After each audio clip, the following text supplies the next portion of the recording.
राम राम। आप सभी के अंदर विराजमान मेरे परम पिता परमात्मा को मेरा कोटि कोटि नमन। हमारा सदगुरु सुखराम जी महाराज के ग्रंथ में मूल ज्ञान घट पर्चा का अंग चल रहा है। सतगुरुदेव मूल ज्ञान बता रहे हैं कि जो मूल ज्ञान है, जड़ ज्ञान है, वो सारा अंतर में है। और इस मूल ज्ञान को धारण करने पर जितने भी घट पर्चे होते हैं यानी अनुभव होते हैं, वो भी सब इस शरीर के अंतर में ही होते हैं। सारा ब्रह्मांड इस शरीर के अंदर ही परमात्मा ने भर दिया है, लेकिन मनुष्य अंतर देखता ही नहीं है। उसकी वृत्ति हमेशा बाहर ही लगी रहती है। इतना मूल ज्ञान है। कल सतगुरुदेव ने हमें एक एक बात बताई, कौन से देवता का कौन सा स्थान है, विष्णु का स्थान कहाँ है, शक्ति का स्थान कहाँ है, सरस्वती का स्थान कहाँ है, गणेश का स्थान कहाँ है, इंद्र राजा का स्थान कहाँ है। सबका उन्होंने एक एक चीज इस शरीर के अंतर में ही बताई है। 18 भार वनस्पति जैसे बाहर है, ऐसे ही ये 18 भार वनस्पति ये हमारे शरीर के रोम छिद्र है। जैसे बाहर बारिश पड़ती है तो पूरी वनस्पति हरी भरी हो जाती है, खिल जाती है, मौसम अच्छा होता है तो हमारे दिल को भी कितना अच्छा लगता है। ऐसे ही जब अंतर में आत्मा इस आती जाती श्वास पर श्वास में इस राम रटना को करती है तो ये 3.5 करोड़ रोमावलियां खिल जाती हैं। यानी ये रोम छिद्र, ये जो हमारे बालों के रूप में है, ये भी खड़े हो जाते हैं। अंतर में आत्मा दिल ही दिल में खुश होती रहती है, अपने आप से ही बातें करने लगती है। तो ये क्या है? ये सत्स्वरूप परमात्मा का जब निज स्वरूप अंदर प्रकट होता है तो ये 18 भार वनस्पति खिलती है, जिसका सिरा इस नाभि कमल पर है। इस नाभि को अमृत का कुंड कहा गया है। बाहर का समुद्र तो सूख जाए, लेकिन ये कभी नहीं सूखता है। इसमें से हर समय परमात्मा का अमृत, अगर आप राम रटना करते रहोगे तो ये अमृत भर भर कर आता रहेगा और आत्मा इसको पीती रहेगी। और इस आत्मा का आनंद 1000 कमल से सहस्त्रार्थ कमल तक आत्मा का आनंद रहता है, और सहस्त्रार्थ कमल से अनंत पाक के कमल तक आत्मा उस आनंद में रहती है। इतना अमृत बरसता है कि वो हर समय उस अमृत में स्नान करती रहती है, उस पवित्र जल को पीती रहती है, उस अखंड धुन में हर समय रमी रहती है। अब आज का मूल ज्ञान ये है कि सतगुरुदेव क्रोध की दौड़ कहाँ तक है, इस मन की पहुंच कहाँ तक है, सुरत द्वारा ध्यान कहाँ तक किया जाता है, मन इंद्रियों का ध्यान कहाँ तक होता है, और ये भंवर गुफा का आदि स्थान कौन सा है, इस जीव का स्थान कौन सा है। अनेक तरीके के इन प्रश्नों के उत्तर देकर बता रहे हैं। क्रोध की दौड़ सुमेरु आकाश लग, मन की पहुंच सो हद माही। तो इस मन की पहुंच तो हद तक है, यानी हद यानी इस भ्रुकुटी का स्थान, दोनों बाहुओं के जो बीच का स्थान होता है उसको भ्रुकुटी कहते हैं। और ये हद तक है, यानी जीव ब्रह्म तक। इस नीचे शरीर को पिंड कहा जाता है और जीव ब्रह्म भी कहा जाता है। तो जहाँ 3 लोकों तक का ज्ञान है तो इसको हद का ज्ञान कहा जाता है, और बेहद के ज्ञान को भी 3 लोकों के ज्ञान में ही बताया जाता है। तो हद यानी इस मन की दौड़ तो हद तक है, और बेहद में सुरत की दौड़ है, सुरत द्वारा यानी ध्यान किया जाता है। और क्रोध की दौड़ इस सुमेरु यानी सुमेरु पर्वत पर है, यानी इस सुमेरु से लेके आकाश यानी ब्रह्मांड तक ही है। यानी जब तक ब्रह्मांड में अभी तक ध्यान कर रहा है, इस धुन का ध्यान अंदर तक है, अक्षर ध्वनि है, तब तक उसके अंदर अभी क्रोध है। वो अपनी मन और छांव इंद्रियों से वो आत्मा अलग नहीं हुई है। सुरत सो जाए बेहद के टापरे, अगम जहां सत्य जाहे। तो सुरता द्वारा ध्यान इस बेहद का ध्यान है।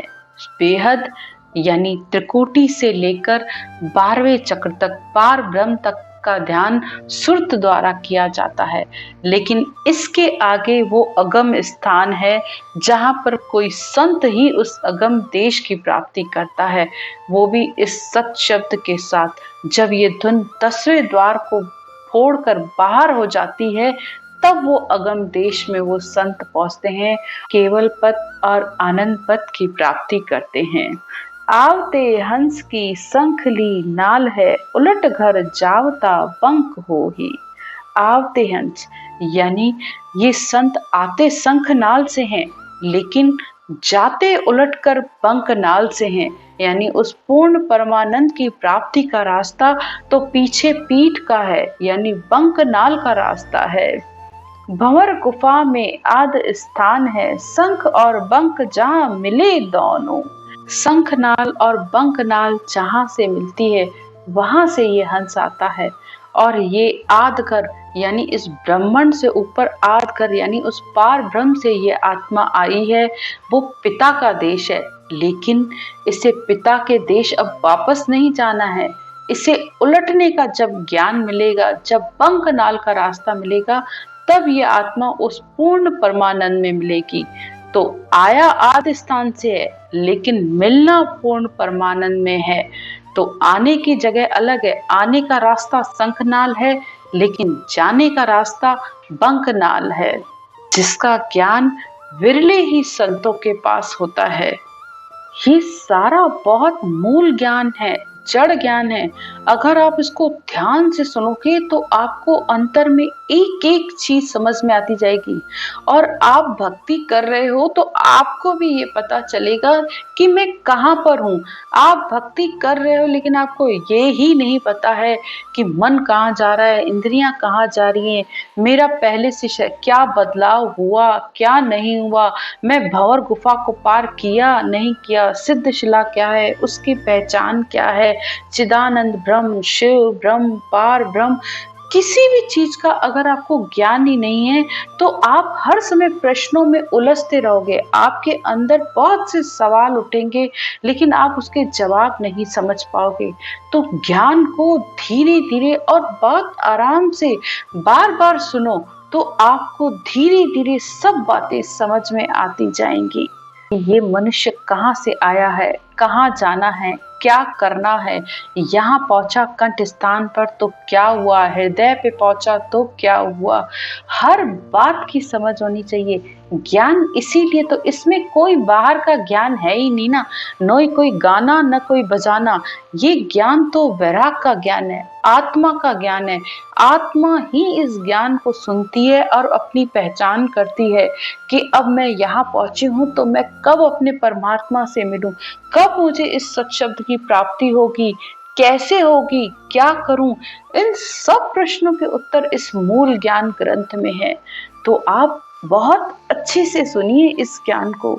आगे सतगुरुदेव कहते हैं, बीच में पट सो जाल उन्मान है, भ्रकुटी त्रिकुटी दोए कहावे। अब बहुत से लोग भ्रकुटी और त्रिकुटी में अंतर नहीं कर पाते हैं। भ्रकुटी कहते हैं दोनों भवों के बीच के स्थान को, और त्रिकुटी उससे थोड़ा सा एक उंगल ऊपर है, जहां पर बिंदी लगाई जाती है। इन दोनों के बीच में सिर्फ एक जाली के बराबर का अंतर है, एक छोटा हल्का सा पतला सा यूं कह लीजिए पर्दा है। तो जो शंखनाल की भक्ति करते हैं वो भ्रकुटी तक पहुंचते हैं, वो त्रिकुटी तक नहीं जाते हैं। शंखनी नाल होए जोग स्थान ले, बंसी माय होए ब्रह्म पावे। तो जो योग साधना करते हैं, अष्टांग योग करते हैं, सांख्य योग की साधना करते हैं, नौली दोती क्रियाएं करते हैं, तो वो शंखनाल पूरब के रास्ते से जाते हैं और भ्रकुटी तक ही जाते हैं।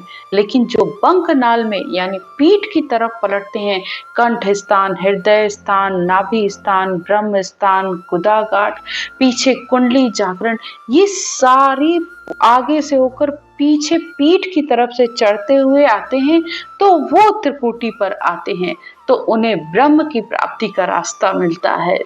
जोग के साजियां दे जुग राख ले, काल के बस जन जाए होई। अब जिन्होंने अष्टांग योग की साधना की, सांख्य योग की साधनाएं की, तो जब तक संसार में शरीर रहेगा तब तक वो अमर रहेंगे। और यहाँ तक कि अपनी उम्र को भी बढ़ा लेते हैं, क्योंकि श्वासों को ऊपर रोक लेते हैं तो उनकी उम्र भी बढ़ जाती है। लेकिन आखिर तो महाप्रलय में वो काल के बस हो जाते हैं, क्योंकि काल आखिर तो श्वासों को खा ही जाता है। काल के बस जन जाए होई, तो वो काल के बस हो जाते हैं। दास सुखराम कहे भगत इदकार सो, जन्म हर मरण जो मिटे दो ही। तो ये आत्मा इस जन्म मरण के चक्कर से तब ही रहित होगी जब वो उस पूर्ण परमात्मा की प्राप्ति करेगी। तब ही वो काल के घेरे से मुक्त हो सकती है। और काल की पहुंच उस परमात्मा के देश में नहीं है, अगम देश में नहीं है, उस केवल पद आनंद पद तक उस काल की पहुंच नहीं है। आज की चर्चा यहीं तक। राम राम।